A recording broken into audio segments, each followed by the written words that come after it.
నగర నిర్మాణంలో నయ ధోరణులు కనిపిస్తున్నాయి. ఇక ఇటీవల ప్రకటించిన కొన్ని కొత్త ప్రాజెక్టులో మనం వీటిని చూడొచ్చు.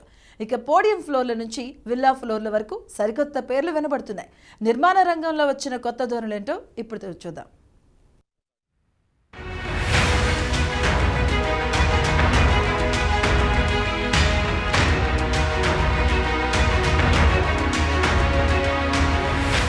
హైదరాబాద్ నగరంలో ఇప్పుడు ఎక్కడ చూసినప్పటికీ బహుళ అంతస్తుల నిర్మాణాలు దర్శనమిస్తాయి. అయితే కొంతకాలంగా నిర్మాణాల్లో బహుళ అంతస్తులు కాస్త ఆకాశహార్మ్యాలుగా మారుతున్నాయి. వీటిలో వాహనాల పార్కింగ్ కోసం సెల్లార్లు కూడా ఒకటి కంటే ఎక్కువగా ఉంటాయి. ఈ నిర్మాణాలనే పోడియం ఫ్లోర్లు అని కొత్తగా పిలుస్తున్నారు. ఆకాశహార్మ్యాల నిర్మాణంలో 3 సెల్లార్ల వరకు వెళుతున్నారు. వీటిలో విద్యుత్ ఛార్జింగ్ పాయింట్ల ఏర్పాటుపై అనుమతి ఇవ్వడం లేదు. సహజ వెలుతురు ఉన్న చోటనే ఛార్జింగ్ పాయింట్లకు అనుమతి ఇస్తున్నారు. ఈ క్రమంలో కొన్ని సంస్థలు ఈ పోడియం ఫ్లోర్లు నిర్మిస్తున్నాయి.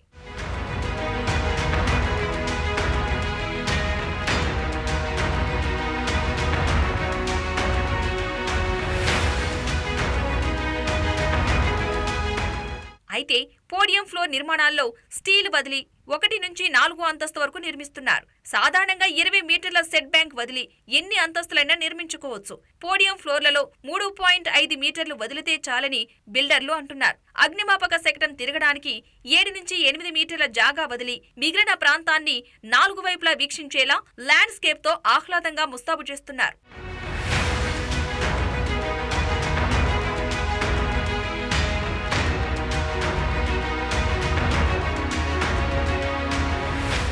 ఇక మనకు నగరంలో వినిపిస్తున్న కొత్త పేరు విల్లా ఫ్లోర్లు. ప్రస్తుతం మార్కెట్లో విల్లా ఫ్లోర్లు ఎక్కువగా నిర్మిస్తున్నారు. ఒక ఫ్లోర్ కు ఒకటే ఫ్లాట్ ఉంటుంది. వీటిని విల్లా ఫ్లోర్లుగా పిలుచుకుంటున్నారు. 3500 చదరపు అడుగుల నుంచి వీటిని నిర్మిస్తున్నారు. అత్యంత విలాసవంతంగా విల్లాలో నివసించిన అనుభూతి వీటిలో సొంతం చేసుకోవచ్చు.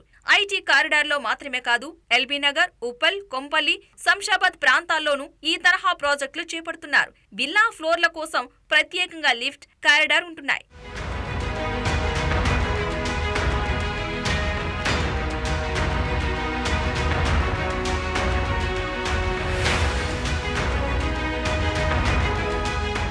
విలాసమైన గేటెడ్ కమ్యూనిటీల్లో గ్రౌండ్ ఫ్లోర్ లోనే జాగింగ్ ట్రాక్ ఉంటుంది. బయటకు వెళ్లాల్సిన అవసరం లేకుండా ఇక్కడే మట్టి ట్రాక్ పై నడక సాగిస్తూ ఉంటారు. కొన్ని కొత్త ప్రాజెక్టుల్లో చివరి అంతస్తుల్లో జాగింగ్ ట్రాక్ ఏర్పాటు చేస్తున్నారు.